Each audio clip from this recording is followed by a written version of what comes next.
think I've been seeing a lot of the pandemic and, the kids' understanding of COVID-19 and what that all means coming out in the school setting. And also while we were distance learning, calling the kids each week and hearing them say, why are you at school? Why am I not at school? And no, no, we're all at home. And what does that look like? And what does that mean for everyone?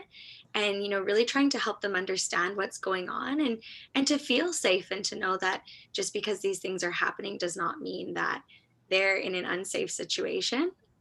A lot of what I've noticed is it's coming out in their language and how they're describing situations and things, and kids saying, "Oh, when the big sick is over, you can come to my house and we'll make waffles together," and just different language. And "Oh, the corona, we can't do that because of the corona," and helping them through reading stories and building that understanding of what's going on in the world and but also just having that sense of safety and that these things are new and they can be a little bit scary, and they're scary for all of us, and building that sense of safety and resiliency with them, and just understanding, we usually say to them, this won't last forever. This is just a temporary thing, and one day things, we'll kind of get back to something that they see as normal. And with my students, like, I loop with them, so I'll have some of them for 3 years, and a lot of them reminisce about things. "Oh, remember when we all ate lunch together?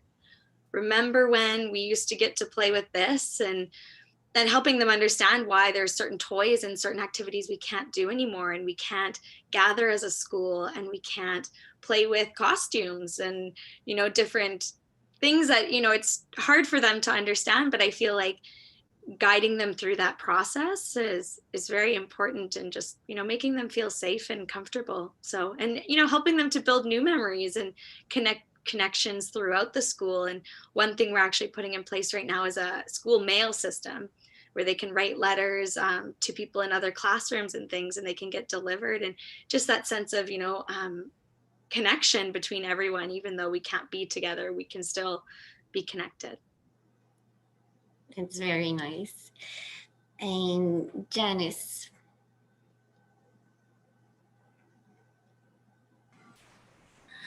I think, yeah, expanding on some of what Christina is saying, I think we really have to give it to these children and just how resilient they are. I mean, we came back from lockdown and I couldn't believe these kids were all expert hand washers. Like, they knew all about, the 20-second rule, how you have to scrub under their nails, but just how quickly they adapted to the whole situation, and how almost seamlessly they were able to integrate it into their language and their play and their understanding of their world. I mean, I had one kid, we were going for a walk, and he's like, when this corona is over, maybe you can come to my house and you can, you can play in my room and I can show you. And it's just, I think these kids are doing the best that they can to deal with all the stresses around them. And I mean, we're seeing a lot of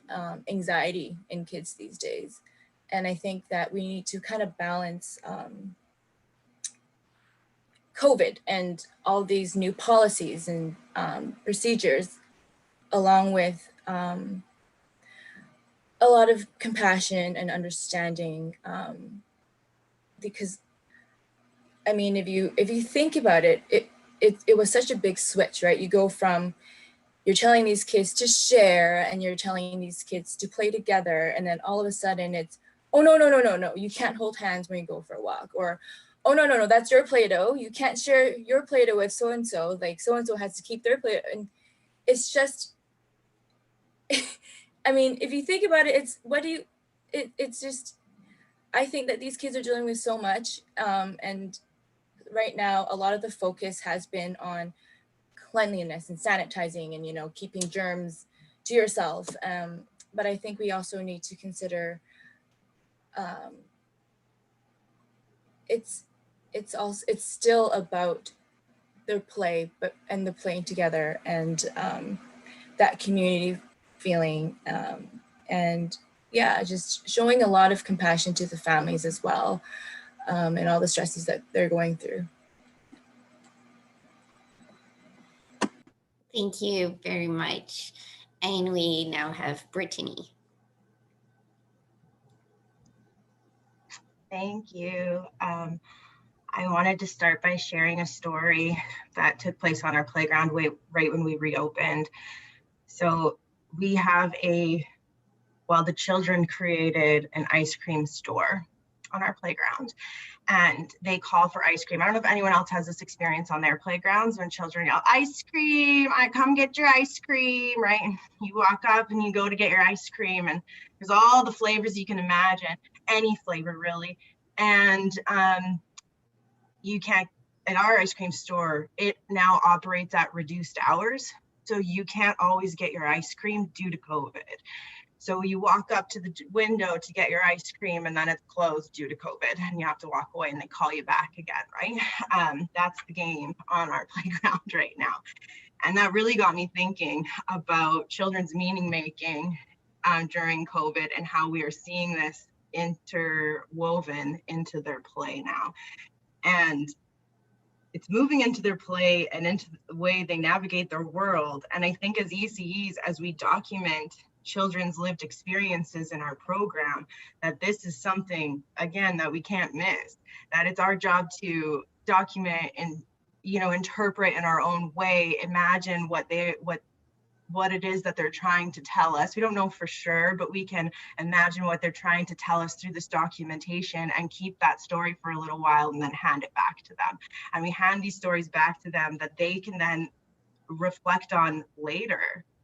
They might not, who knows what memories they're going to have from this, but we can capture some memories for them right now through our documentation of children's play and learning through COVID, and hand that back to them later on. And no one knows what it's going to look like for them later, but I think we're in a really great place to be able to do that. And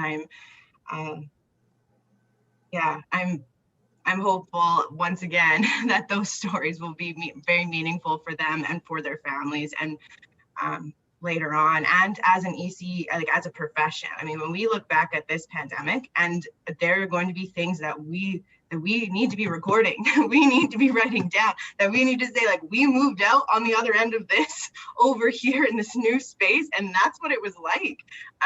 That's important. That's really important. So I think journal and document and capture these stories for children and families and for ourselves. The children are speaking to us through their play, and it's our job to listen, and that's why we do this, right? So that's how I feel about that.